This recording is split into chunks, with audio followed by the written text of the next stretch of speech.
listening to the Art of Homeschooling podcast, where we help parents cultivate creativity and connection at home.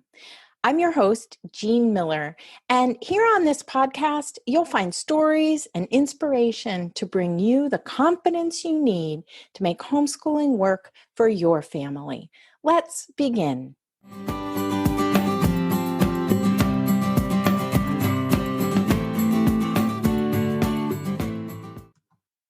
Welcome to episode 86, Watching Our Children Grow Up. This one's short and sweet. I got a little behind last week. We had 2 of our 3 kiddos and their partners here for a whole week.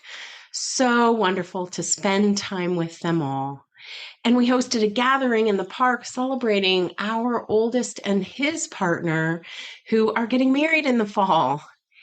My kids are all young adults now, kind of hard to believe, and they each have lovely partners, so I feel like I went from a mom of 3 to a mom of 6. It's so sweet. So today, I want to share a few reflections from this past week in case you're feeling a little lost in the weeds or maybe just wondering what life could be like a little further on.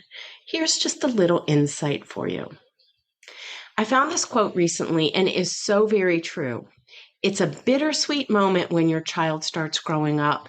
You're so proud of all their accomplishments, but you also can't help but feel a little sad that they're not children anymore.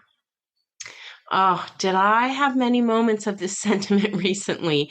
But at the same time, I feel so incredibly grateful to know these amazing humans, to get to hang out with them and watch them interact in the world.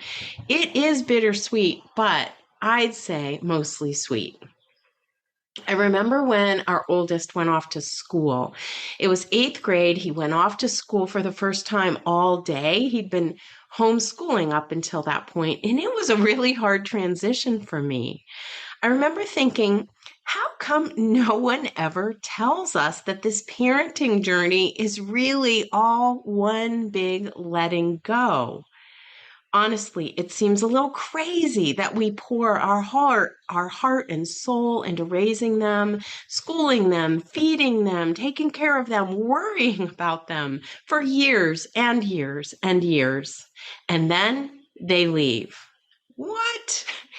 But I will tell you that it's such a joy when they return. We had this wonderful week full of hikes to a local park where we like to walk our dog, where every day we visit this hawk family, and the baby hawks are about to fly on their own. And then we hiked around a local lake to see all of the herons fishing one afternoon. We went on a long bike ride along the big lake into town. So much fun to ride along one of the Great Lakes. We shared our dinner preparations, played games, laughed, and hugged a lot. We've got to hang out on our back deck and look at the garden, water the plants, and reflect on how much fun we've had, how many different kinds of gardens we've had. We remembered the pizza garden and the flower morning glory teepees that we would build in the backyard that the kids could play in. I was describing the joys of having our boys home for a visit with their partners, and my friend Sarah responded with this really wonderful response. She said, "Something I've been thinking over lately is the idea of growing up without school. Whatever homeschooling, whatever schooling might look like for each child, whatever combination of classes or co-ops, private, public, or homeschool, they all grow up to be who they are going to be. We do not need to carry regrets for them because each child's path is unique."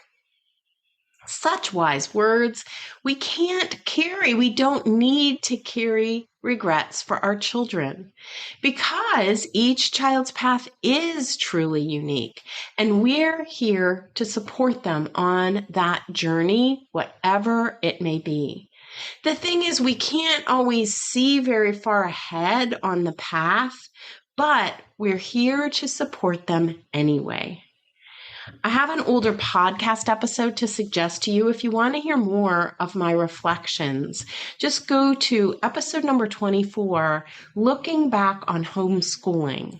You can find it at artofhomeschooling.com/episode 24. In that episode, I share what I miss the most, what I don't miss, and what I wish I had known earlier on. Honestly, what I wish most is that I could have been able to simplify, relax, and just trust a little bit more that all will be well in the end. Because as the saying goes, the days really are long, but the years are short.